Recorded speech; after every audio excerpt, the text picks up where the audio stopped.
You are listening to the Maple Footy Podcast, the unofficial football podcast of the North. I'm your host, Sam Little. Find me on socials at SamLittle44 and the podcast at Maple Footy Pod. And now there's nothing left to say except for sit back, enjoy, and welcome to the show. Hello, yes, and welcome back to the Maple Footy Podcast. You already know we played in the intro. We're the unofficial football podcast of the North. And yeah, today a lot to discuss from this past week. Some big performances, big results, some injuries because it wouldn't be a week in Canada soccer without a couple fresh injuries. Love it. But yeah, starting things off with our international women's team who played 2 games since our last podcast, one against the United States of America where they did lose 1-0. Looks still pretty decent. Sadly didn't beat America, which, you know, we always hate. But regardless, then they did win against Argentina in penalties in 3-2 in the SheBelieves Cup. So that is good. I think that this was a much needed pretty good start to the year for the women's national team. Even though they lost the States, they still looked pretty decent. And then, of course, winning against Colombia last week and then winning against Argentina on penalties. That's not the worst way to start this, especially because after coming off of 2025 was not the best year for the women's side of the program. So really needed, I think, some strong results to start this year just to kind of show, okay, we're hopefully turning a corner, hopefully turning a page, however you want to phrase it. But regardless, we're kind of hopefully moving into the right direction now, especially because this time next year, we're kind of looking ahead to their World Cup and seeing what they're going to be doing and all the fun stuff that comes with getting to prep for another World Cup. So yeah, hoping that this is a sign of things to come for them throughout this year, and hopefully they can build on these results and build on these performances. Elsewhere in the international setup, our U20s qualified for the CONCACAF Championship. I'm saying this because Zane Bruno, a former guest on the podcast, played a huge part in these qualifiers. So really happy for him, and I'm really happy for the team as well. It's good to see the younger guys getting these chances to shine and getting to, participate in these big competitions for them. It only adds to their experience, only adds credibility to the program, and hopefully helps us build the foundations going forward. So yeah, big shout out to the U20s there. In some club news for Supra, Laurent Simon, formerly of Montreal and TFC, will be the assistant coach. So I think that's actually a pretty big get for them. He's a big name, big experience. So I think that that's pretty good for them to have gotten him. I think that he can add a lot to the credibility of the club early days, which I think is always needed. You already look at some of the signings that they made, some CPL veterans like a David Chouanier, Jean Rea. Now you're bringing in a Simon who has quite the pedigree behind him. So yeah, really good to see that kind of be made official. It kind of just came out of nowhere. I was scrolling the one day and, oh, wow, that's crazy. Simon's going to Supra. Interesting. But yeah, really like that move for Supra. And then elsewhere, another former guest of the podcast, our honorary Canadian boy, Malik Oluwabi-Bellewu, grabbed a man of the match in his debut for Chesterfield. So happy for him. It's been quite a bit since he played. His last game would have been back in November with Forge, and he went to Chesterfield. I believe he was struggling a little bit with an injury and was just waiting patiently to get to make his debut, and thankfully he did. He looked great. Obviously getting the man of the match. Really happy for him. Definitely deserved, needed, and yeah, hoping that he can build on this and end his season strong with Chesterfield, and then hopefully kick on from there with them going into next season. So yeah, really happy for some of our former guests on the podcast, and really happy to see them doing so well at the moment. As I said at the start of this podcast, it wouldn't be a week in Canada soccer without some injury news and some injury updates. So let's get the negative out the way first, I suppose, and then move into a couple injury positives. Is that a thing? I guess we're going to make it a thing. But yeah, one of the big negatives was Luc de Fougerolles went off against Dender. with an apparent ankle injury. Matthew Cheney is reporting that it is a swollen ankle at the moment. They're going to have to wait to do the scans and whatnot to see the severity of it.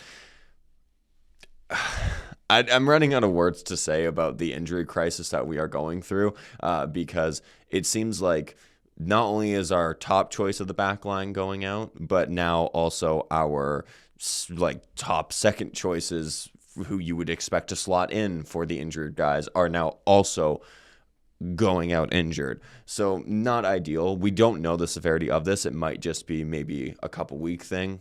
That sounds like the best case scenario. So hopefully that is what it is. It's just a couple weeks. Maybe he misses 2-3 games and then he's back and then we don't have to worry about it. Hopefully.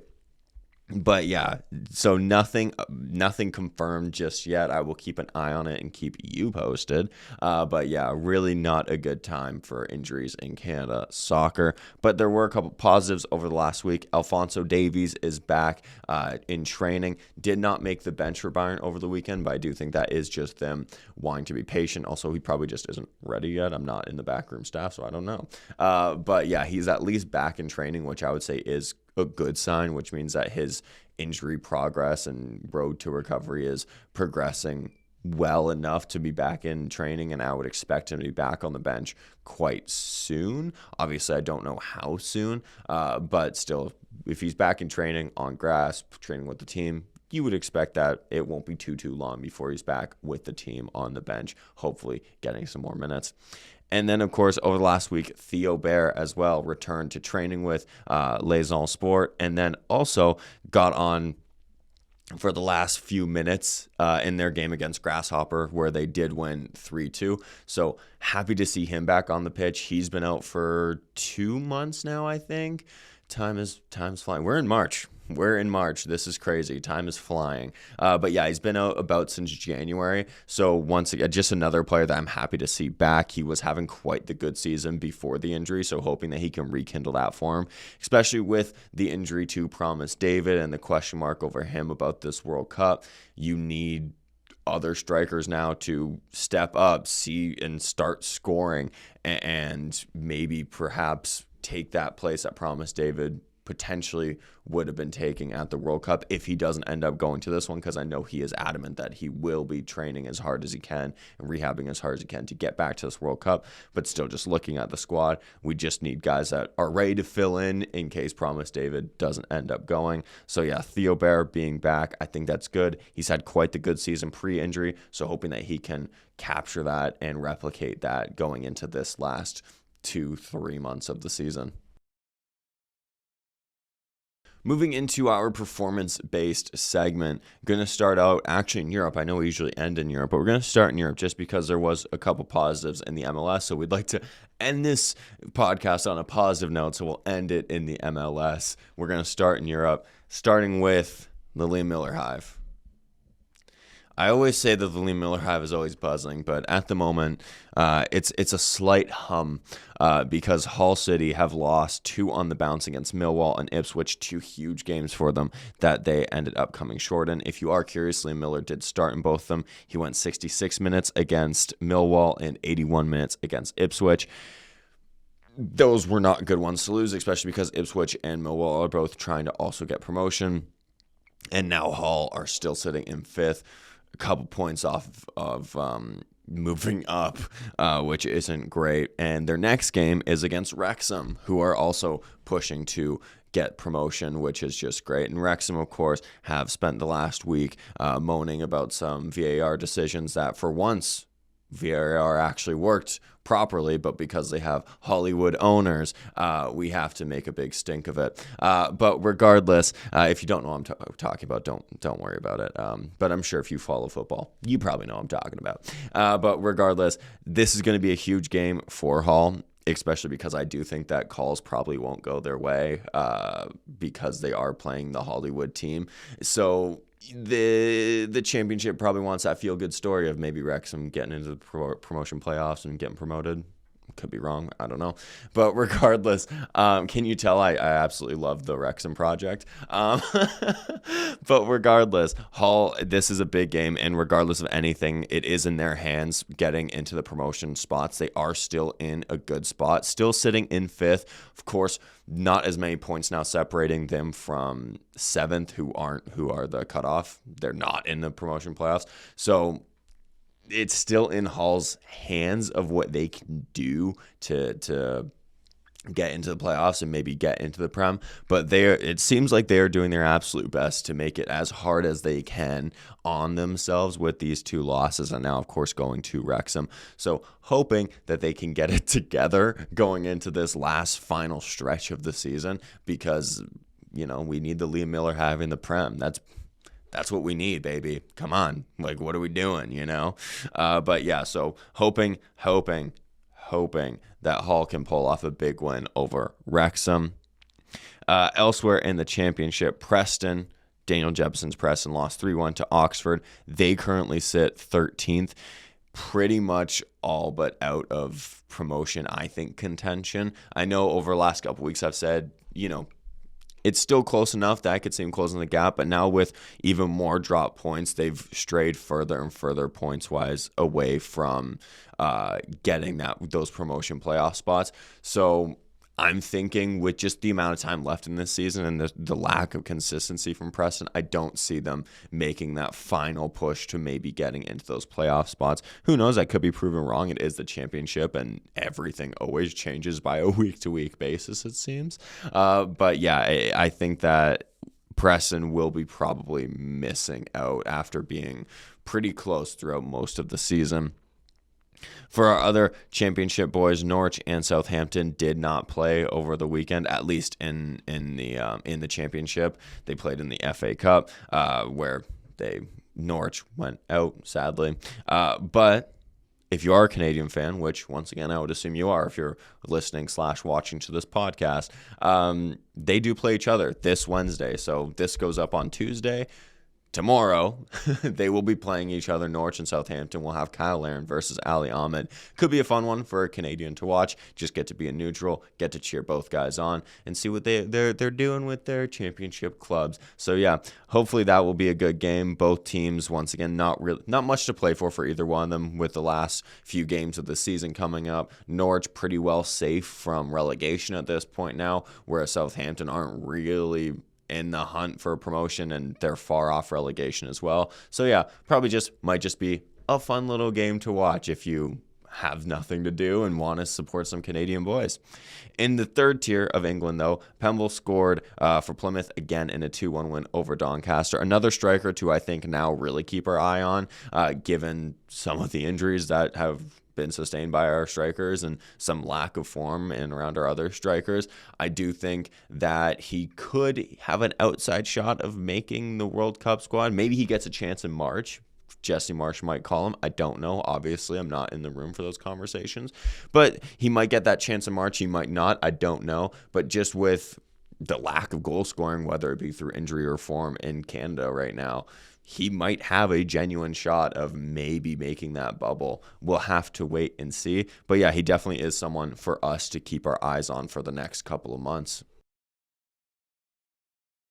Looking elsewhere in Europe now, we're just going to fly to a bunch of different countries in a span of 2 minutes.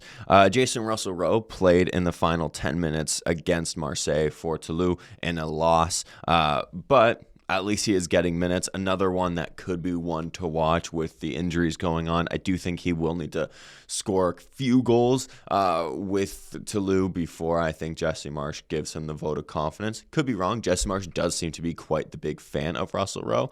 But yeah, he's been playing. This has kind of been his role since coming to Toulouse so far, which was probably a little bit expected, given that he's come from the MLS mid-season, new country, new everything to him. So I didn't expect him to be a starter immediately, but I do think that if he can kind of impress in these cameos, I think minutes will start going up for him. And like I said, if he starts popping in goals, I do think that will also boost the minutes. But yeah, definitely another striker to kind of keep your eye on, because we need strikers. We need strikers.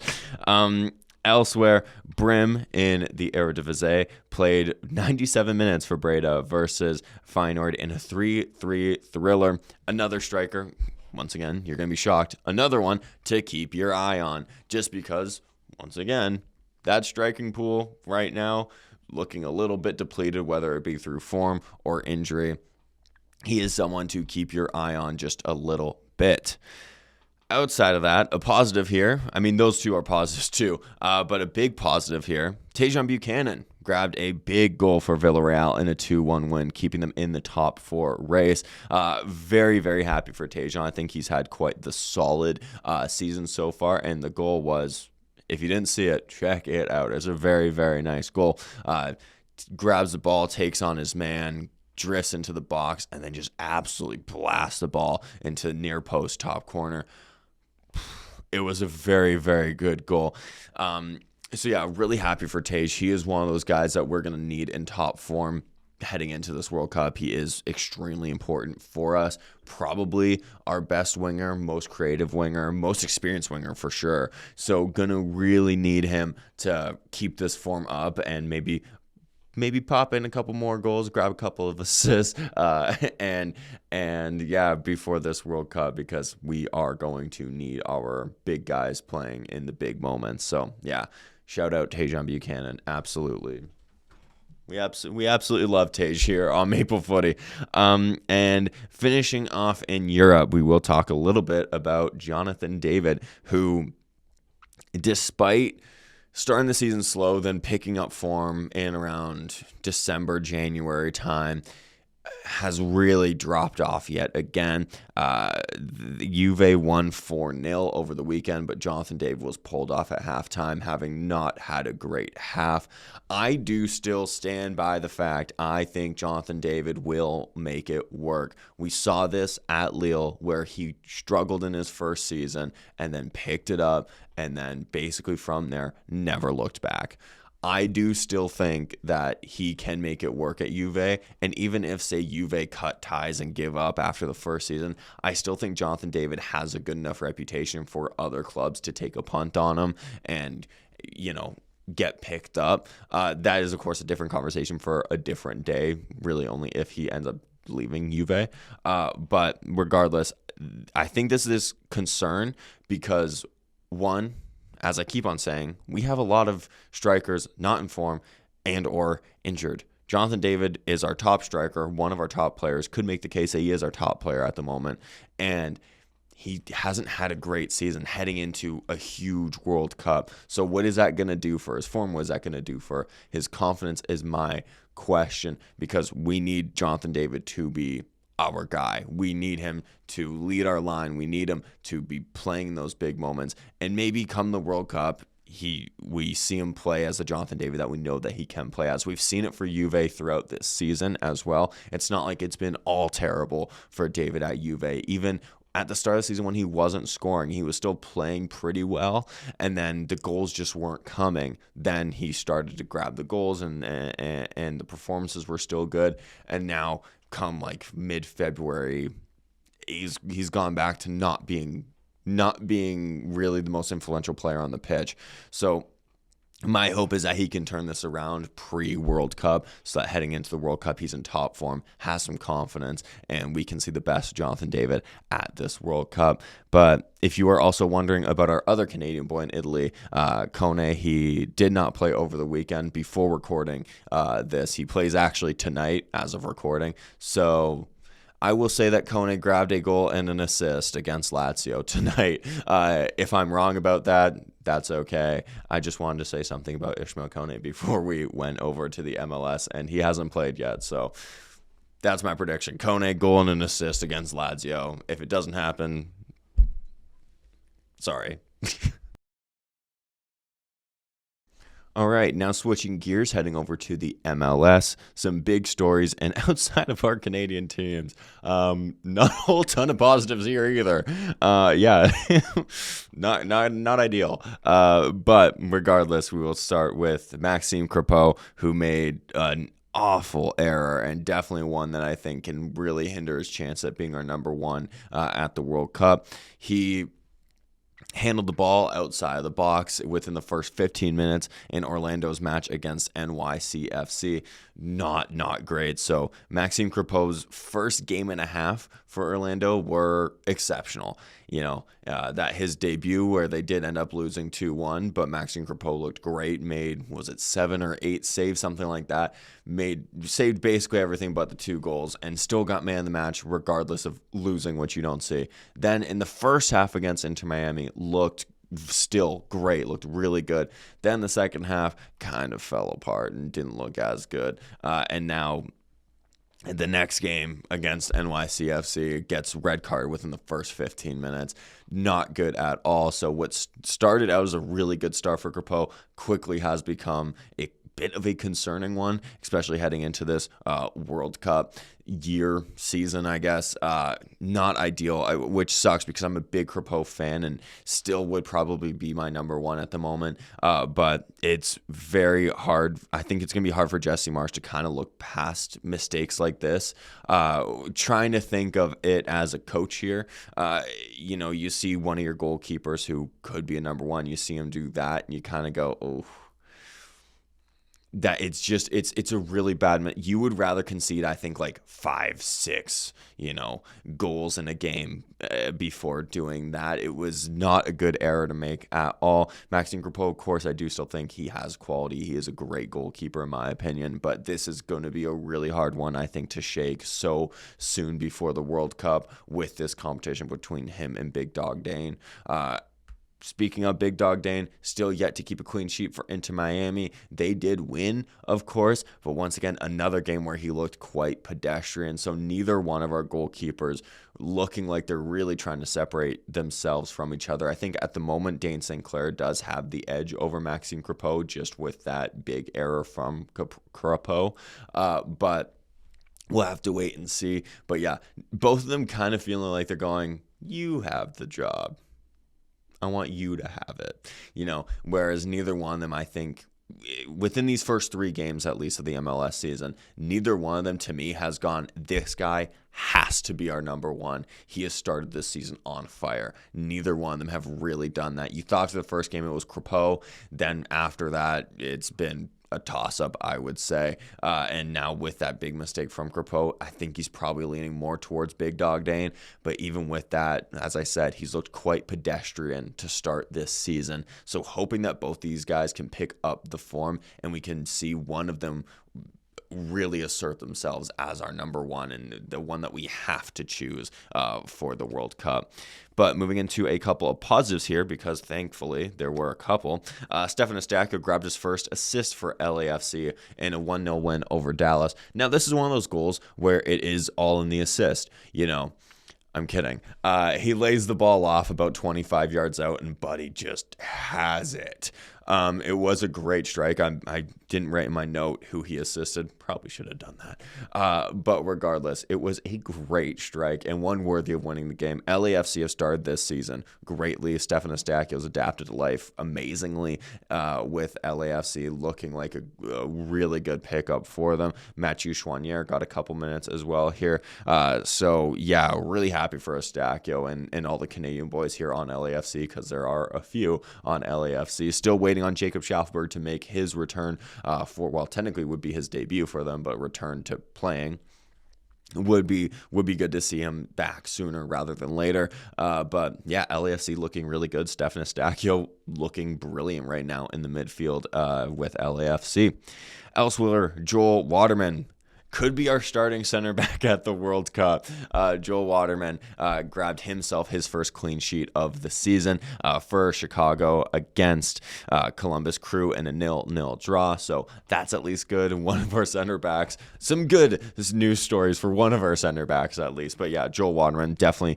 I think he was going to the World Cup anyways, pending health. I think he was going to the World Cup anyways, but now could be playing an even larger role at the World Cup than we might have anticipated if these injuries don't clear up ahead of time. So going to be very crucial, I think, to see what Joel Waterman does over the next couple of months, to see his form, to see how good he's playing, because he genuinely could be one of our starting center backs at this World Cup because Jesse Marsch does really like him. I think Joel Waterman has really improved over the last year under Jesse Marsch and with Chicago Fire.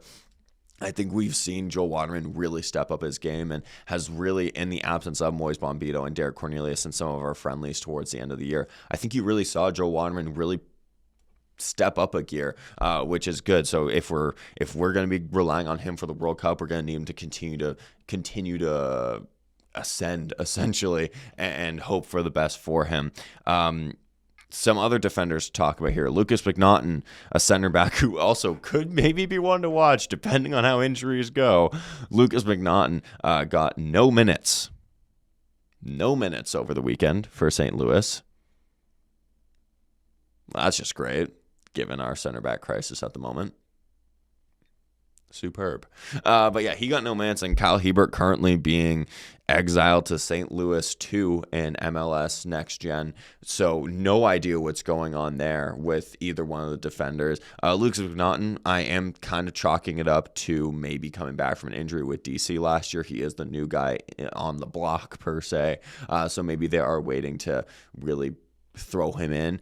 Kyle Hebert, I have no idea why he's playing with St. Louis 2. I don't know if he's had a niggling injury, and maybe they're just trying to get him back up to game shape, or maybe he's not in the St. Louis plans. I don't know. I don't want to sit here and speculate. But yeah, just very much a question mark of what's going on. And yeah, like I said, with McNaughton, we genuinely could be going, McNaughton might be going to the World Cup because we don't have center backs at the moment. But yeah, especially if we don't have center backs, we need all of our other center backs to be playing. And Lucas not getting any minutes over the weekend. Far from ideal, I would say. But someone that did get some minutes over the weekend, which I'm pretty happy for, was Steven Afrifra of Sporting Kansas City. He spent most of last season on the bench for them, so really happy to see him get minutes here. Got about the last 20 in a 1-0 loss to San Diego, but just happy to see him back on the pitch pretty much after he made his Canada men's national team debut back in late 2024. Pretty well after that, barely played at club level all of the following season, and we didn't really see a whole ton of them. So really happy to at least see him back in amongst the minutes. Hopefully this isn't the only minutes he gets of the season. Hopefully he gets to continue to play and play more than he did last year. But yeah, definitely good to see him back in the minutes, and really happy to see him get those minutes. And now looking at our 3 Canadian teams, and for the first time in I don't know how long, we can say our Canadian teams, all 3 of them, won in the same weekend. We did it. We did it, baby. But yeah, we're going to start off with the Whitecaps because they put on a show against the Portland Timbers over the weekend, and also there's a couple Canadians to talk about on the Portland Timbers. So we'll start off with the Portland Timbers actually, just really quick, talking about James Pantemis and Kamal Miller. This was Kamal Miller's first start of the season. Despite conceding 4, I don't think Kamal Miller was one of the issues in the back line. Definitely not his best game because he did concede 4, but still looked decent for someone that hasn't played in a little bit. James Pantemis, I think, will have liked this game maybe back. Couple goals where I think he maybe could have done a little bit better on. But regardless, kind of the theme, I guess, for our goalkeepers starting this MLS season. None of them really wanting to start off the season too strong. We want to chill just a little bit, and then we're going to build into the season, I think. But yeah, so those were the 2 Canadians on Portland. We'll talk a little bit about the Whitecaps here, who this was a 4-star display. See what I did that because they scored 4 goals. But yeah, no, genuinely, they've looked good since the season started. Started out a little bit slow in the first game, but outside of that, have really come alive pretty quickly. And yeah, pumping 4-1 to Portland Timbers. I guess it's becoming a little bit of a routine. They did this last year as well.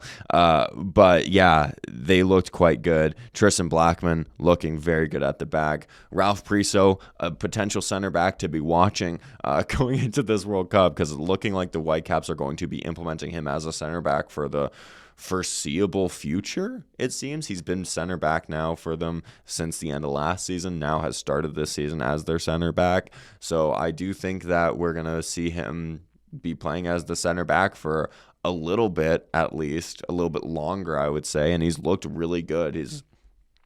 He looks like an actual center back. You wouldn't know he's not used to this position. He's drawn fouls back there, maybe taking notes from Richie a little bit. He's looking very good on the ball, which you would expect as he is naturally a midfielder, but he looks quite good on the ball, looks comfortable helping build from the back, which is good, especially in the way that the Whitecaps want to play. Then moving up the pitch, Berhalter still looking quite good, controlling the midfield, grabbed a goal and an assist. Thomas Muller, I will say this was a little bit of a quieter one for him, but when you can still score 4 and Thomas Muller was a little bit quiet, I think you're doing something right, if you ask me. Badwell looked pretty decent when he got on the ball. He didn't get on the ball a whole ton, but still looked pretty good. And then, of course, Brian White right up top grabbed his first brace of the season. He's one of the best strikers in the MLS, in my opinion. So to see him back scoring goals, there was a little bit of concern when he went, a game without scoring a goal. When he went the first game of the season without scoring a goal, and now he's gotten 3 in his last 2. So not too bad for him. The Whitecaps definitely enjoying quite the good start to the season. And yeah, just kind of running out of good things to say about the Whitecaps. They've been well coached off the field. It's showing now on the field, and they're looking good. Hopefully maybe they can replicate some of the form that they had last year, and we can see them kind of bounce back, and get back to the MLS Cup. Maybe see them win it, maybe see them grab a Canadian championship along the way, maybe see them right some wrongs in CONCACAF Champions Cup. We'll wait and see, but yeah, quite the decent start to the season for them. And what was one of the biggest upsets in the MLS this weekend, it benefited one of our Canadian teams, that being CF Montreal. They beat one of the leaders in the Eastern Conference, one of the teams that early days has looked like quite good. Montreal beat them, and they didn't just beat them by like a fluke 1-0. This was a proper team performance from Montreal, winning 3-0 over the New York Red Bulls. New York Red Bulls did, in fact, start Shaquille Marshall-Ruddy, one of the Canadians on that team. Of course, was not meant to be his day, it seemed. But Montreal, they looked good, especially, I think the standouts here, despite scoring 3, was the defense. The defense looked really sound, from Petrasso to Vera to Morales to Alves. Looked very good. Goalkeeper as well. Made a couple big stops. So, yeah, really good for Montreal. This was super needed given the manner in which they've lost the first 2 games of the season. It wasn't just once to go back to like a fluke 1-0. Like, they were the ones getting battered in the first couple of games of the season. So they really needed to get a result soon. And they thankfully did here against the Red Bulls. They looked like a proper team. Carmona got 2 goals against his former club. And then Prince as well converted his penalty to round out the 3 goals there. Latari and Longstaff, I thought, complemented each other well in the midfield. Samuel Piette came on for about the last 10 minutes. He looked good when he came in. Would definitely be someone that I would say to start again. He started the first 2 games of the season, so I think this was probably a tactical thing. But Samuel Piette, we know he's quality. Keep playing him. Keep playing that guy. I like that guy. But yeah, this was just a genuinely really good performance from Montreal. Something that I think the fans can at least be happy about right now. Do I think that this is a turning of the corner, a turning of the page for them?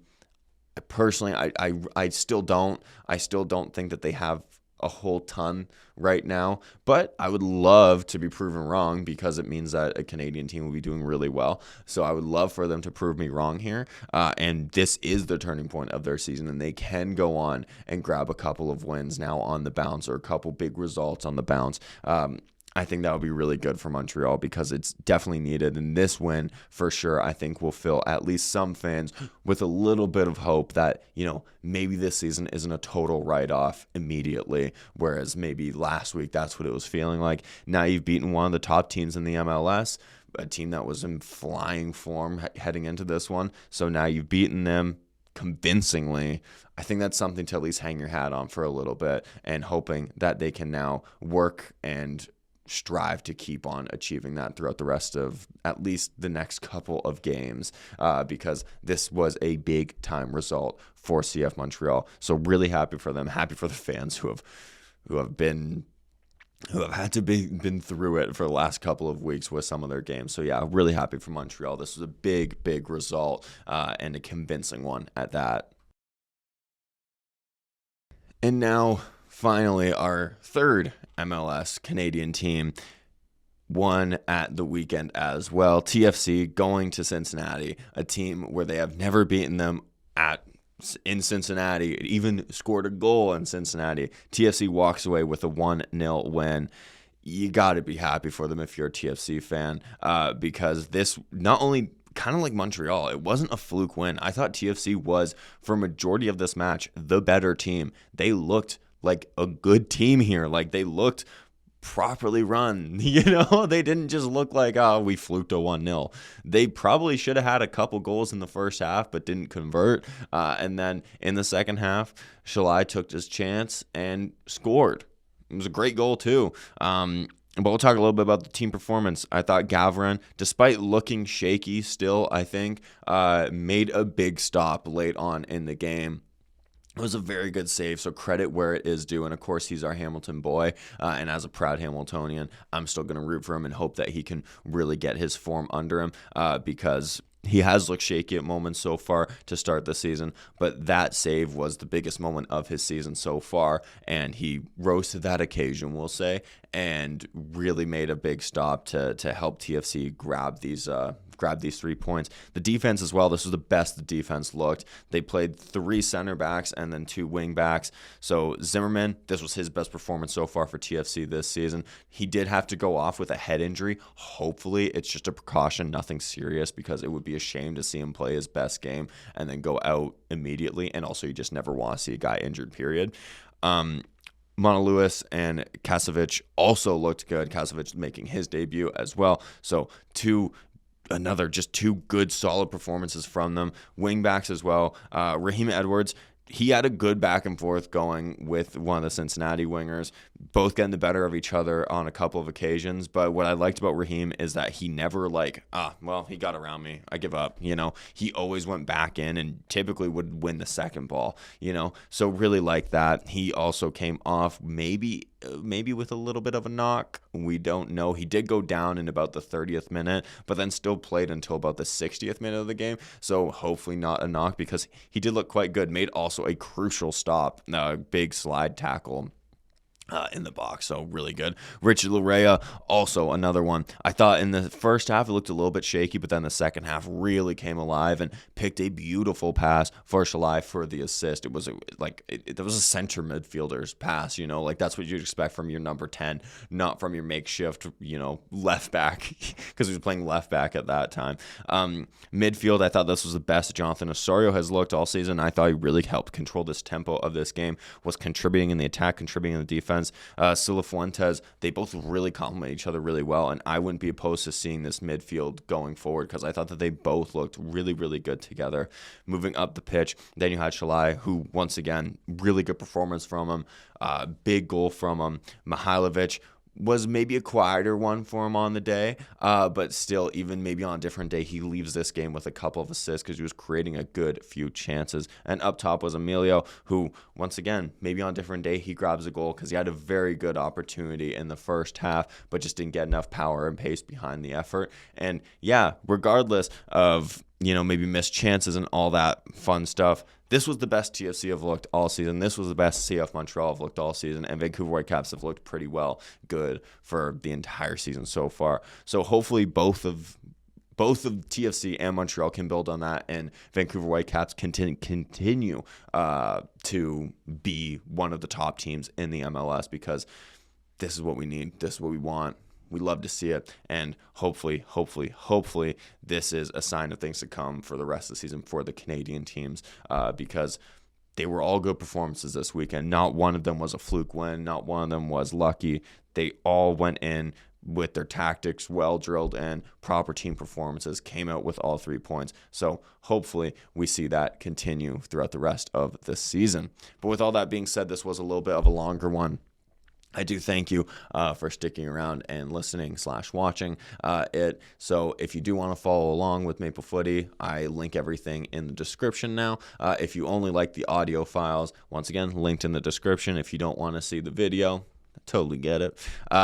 We have an interview dropping this Friday with a midfielder from Vancouver FC. I will leave you to wait and see who it's with because I like to build the anticipation a little bit. But yeah, really excited for that one to drop. I think you'll really like it. I think it was a really good interview, if I do say so myself. But yeah, definitely something to keep an eye out for. Next week we will be back, of course, doing the weekly recaps as we always do. And yeah, outside that, I do thank you so much for listening. I hope you enjoyed it. Follow us along, as I said, everywhere you can. And until next time, cheers, everyone. And that was your Maple Footy podcast. Thank you so much for listening. Check my socials for any and all future updates. Remember to support Canadian football, be kind, and until next time, live, laugh, little.